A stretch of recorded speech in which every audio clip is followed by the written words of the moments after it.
Hi my little fire dragons and welcome to today's YouTube video. My name is Geomela, or short Ella.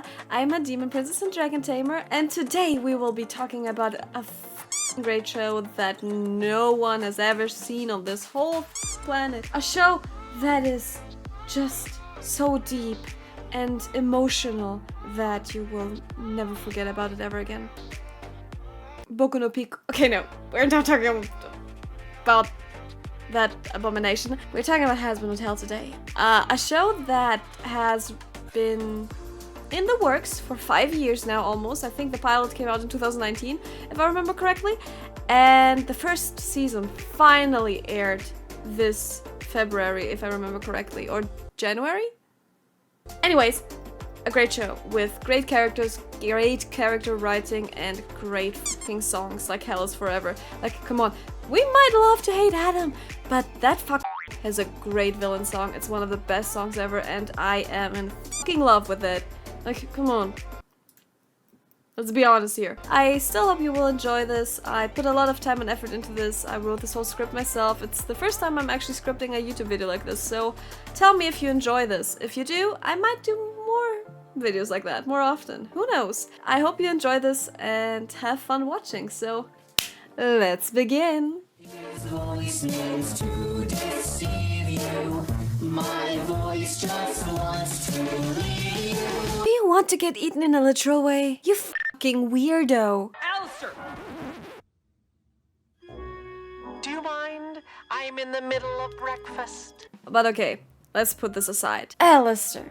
There are two types of people who have him as their favorite character. The ones who are happy to be finally represented in a show, because if you didn't know, Alastor is ace. What now? And then there are the ones who have female rage deep inside of them. Or both, I couldn't tell you. Alastor is a manipulative mass murderer who uses others for his own good and entertainment. He doesn't care much about others, even though I do think deep down that he cares a little bit about the people in the hotel. Like, come on, after living so long together, I think he should care a little bit. But anyway, this is not about that. He is a person that respects women and never disrespects them like some other characters in the show.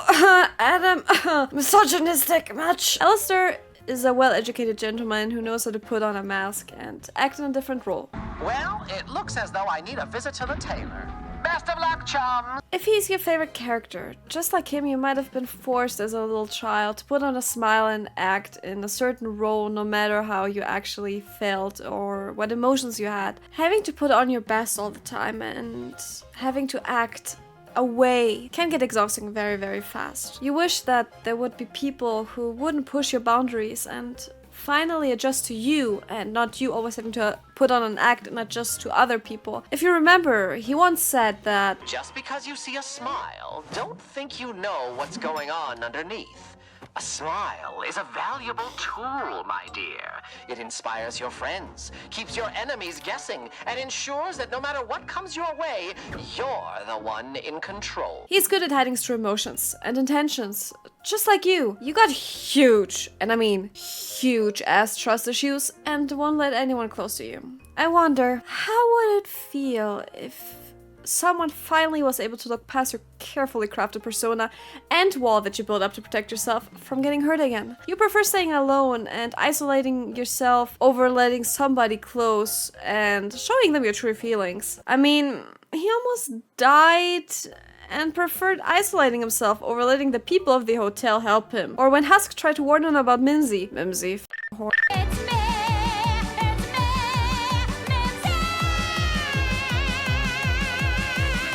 He scared the poor cat away to prove his superiority rather than actually listening to what he has to say and what he was trying to tell him. Even though the comment about him being on a leash cracked his ego. He needs to be in control, like all the time. He hates uncertainties. He needs to have everything planned out, and sadly so do you. I mean, okay, if he's your favorite character, I kinda get it. He's tall, dark, and charming, like all those guys in the dark romance books you read late at night in your room, wishing for someone like that. You honestly never, and I mean never, lose a debate. You love debating and you never lose. That's just facts. Even if your opinion might be wrong, you still convince others that you are still right. I'm sure you have seen all those Alastor angst videos about his mother, right? With the... Hello? This is your mother. Are you there?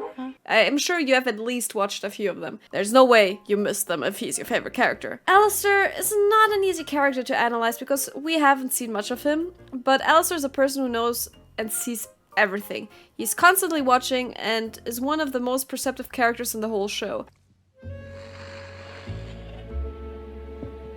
It just helps him to be 3 steps ahead of everyone by being observant and seeing everything that is going on around him. It just helps him to take advantage of situations too. Like we said earlier, he loves being in control. But how is that God complex going for you? And how does it feel to be neglected by your father? Case closed. Despite his criminal mind, this man is behaving well. His reward is the canoe. This time he can sit in the canoe for up to an hour. Adam. This is my pet duck, Adam, going for his first swim. Be careful, Adam. Adam! Adam! Please tell me you only sim for this man because he looks like his voice actor Alex Brightman. He is special, to say the least. He has a huge god complex himself and thinks that he's the greatest and best fucking guy around. Calls himself Dickmaster. Call me Dickmaster. If that doesn't prove enough, how is coping with humor going for you? You can never stay serious. You always make jokes to lighten up the mood. This man is the definition of homosexuality in denial. Like, no one can tell me that this man is straight after talking about dick so often. I started everything on Earth! All of mankind came from these nuts! Has anybody ever counted how often he mentions dick?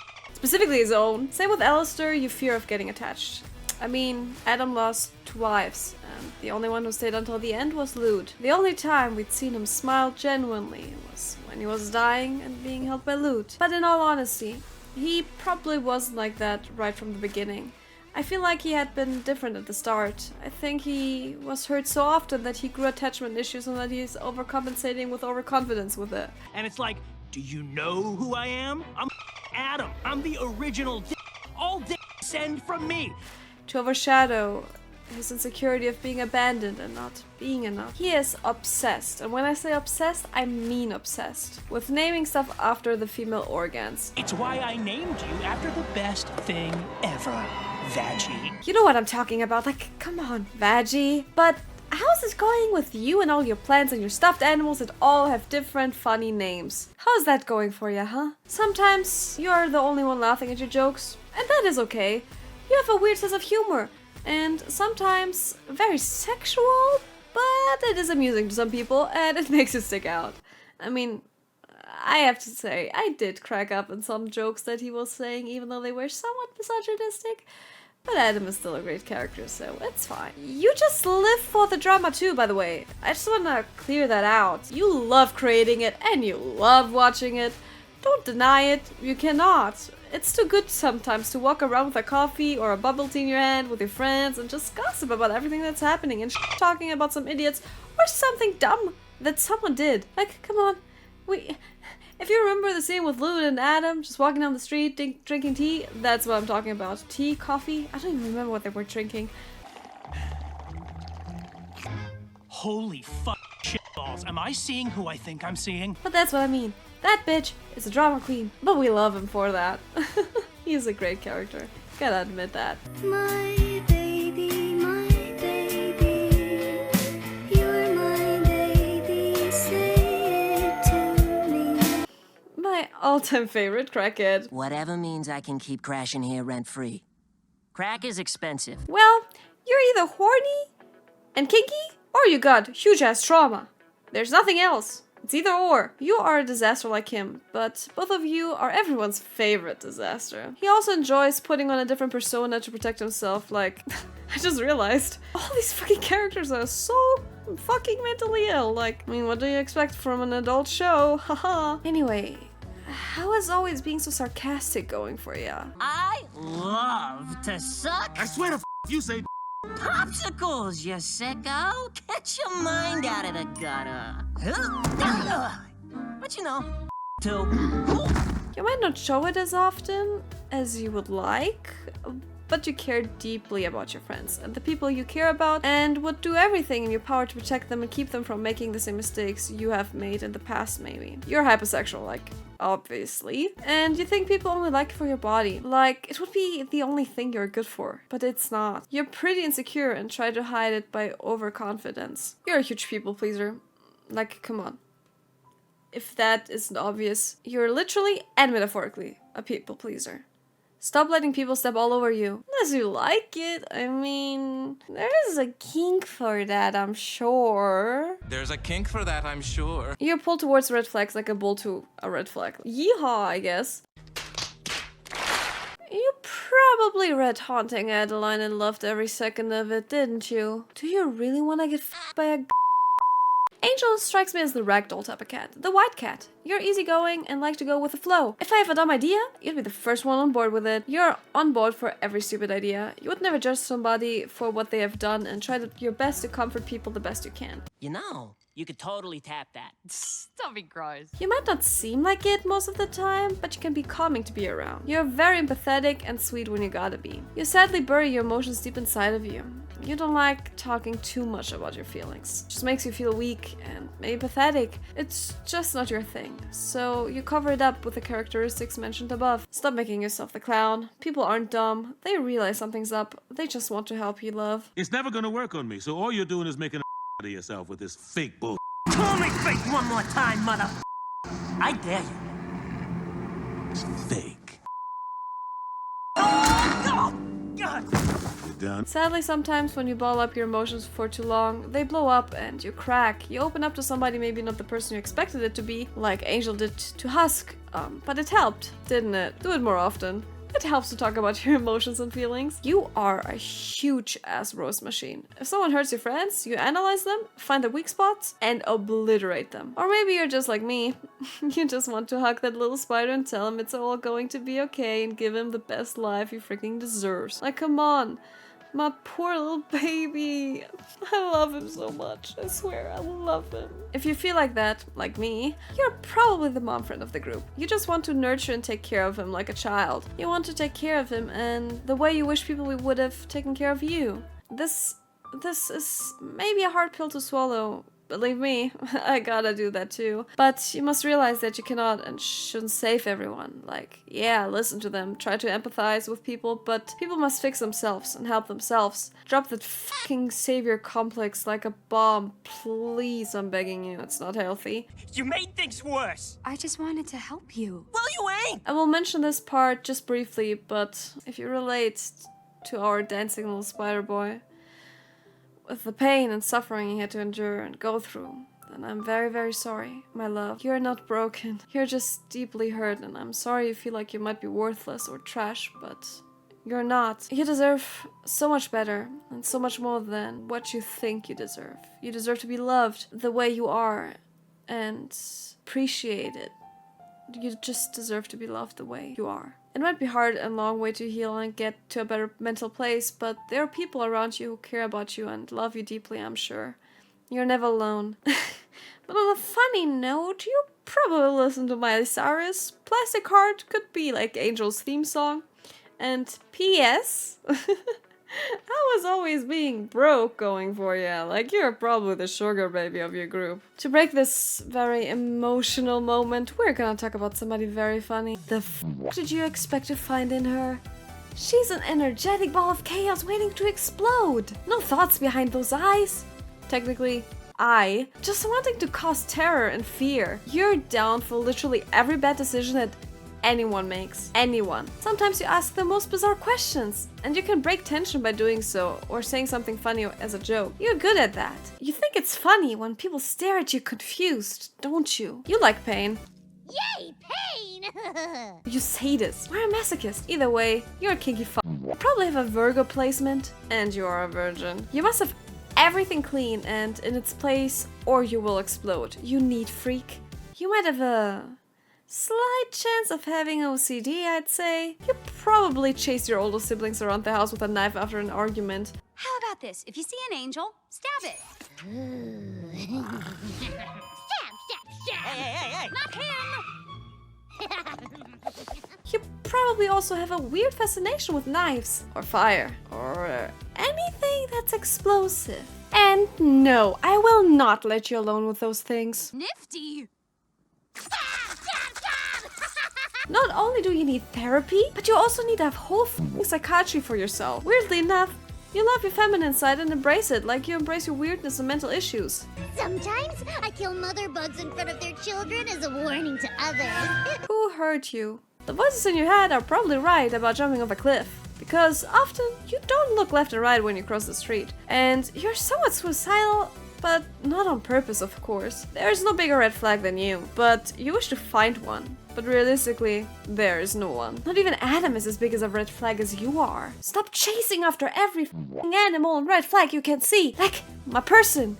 You are not colorblind. But in all honesty, I feel like Nifty enjoyers might come from a broken home. They might not have the best relationships with their parents or siblings, and you yearn for a family that will accept all your quirks and weirdness. Just like Alastor, you notice a lot and are a very observant person and care about your friends. One last thought, you're just a lightweight. I don't know, man. Seems kinda gay to me. Vox, the man, the myth, the legend. Trying not to feed into his god complex too much, because that would get him hard. Oh, I am so hard right now! You just saw it.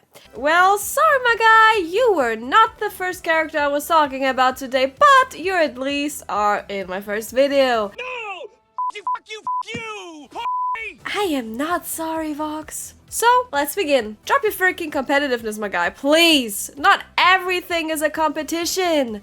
You don't always have to fight to be the freaking best in everything, and especially in your preferred field. Like Vox, you're in constant competition with someone. Who is it, huh? Your sibling? A friend? A coworker? How does it feel to rage quit every COD or League of Legends round you play, huh? Especially when you're playing competitive.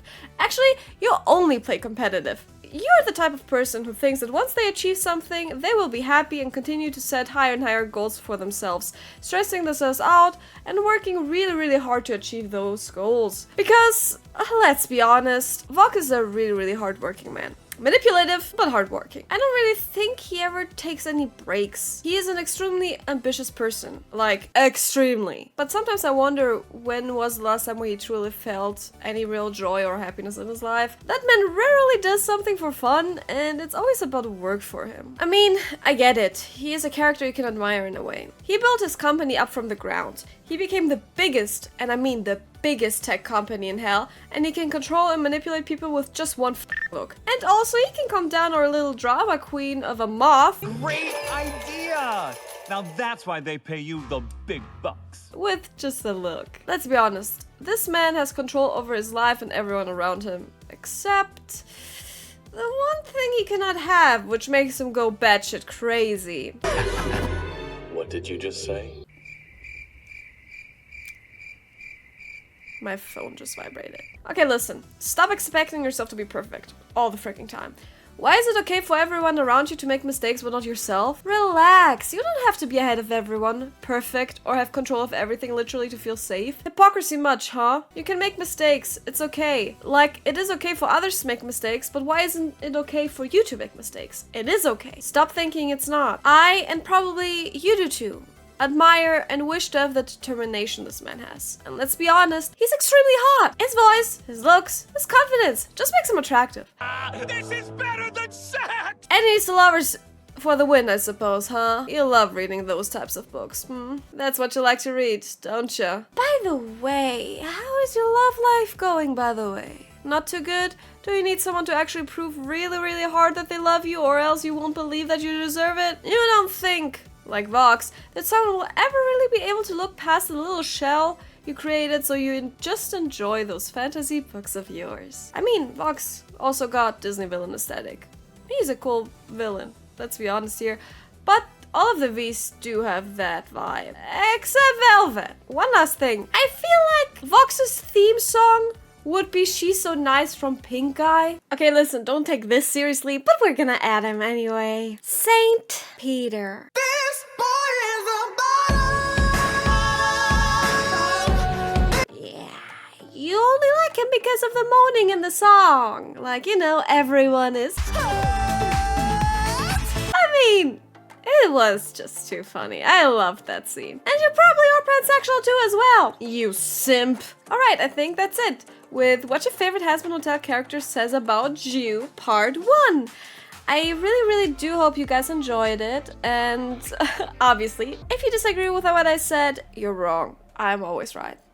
Jokes aside, I really do hope you enjoyed it. If you disagree with something I said, or maybe have a different opinion, I'd be very happy to discuss this with you in the comments. So just go drop down below a comment, and I'll see you guys around there later. If you enjoyed today's video, please make sure to drop a like and a follow to see more content of mine. Like I said, this is just part 1. I have all the other characters waiting in line to be roasted. I love Hazbin Hotel a lot. It's one of my favorite series, and yeah, I just love talking about it. So I'd be very excited to talk with you guys about it in the comments later on too. So yeah, I wish you, my little fiery dragons, a great day, night, evening, whatever time it is at your place when you're watching this, and I'll see you guys around more often on YouTube, Twitch, Twitter, Instagram, TikTok, wherever you want to follow me. I'd be happy to see you guys there. And yeah, I'll see you guys in the next video. Bye! Mwah. And cut.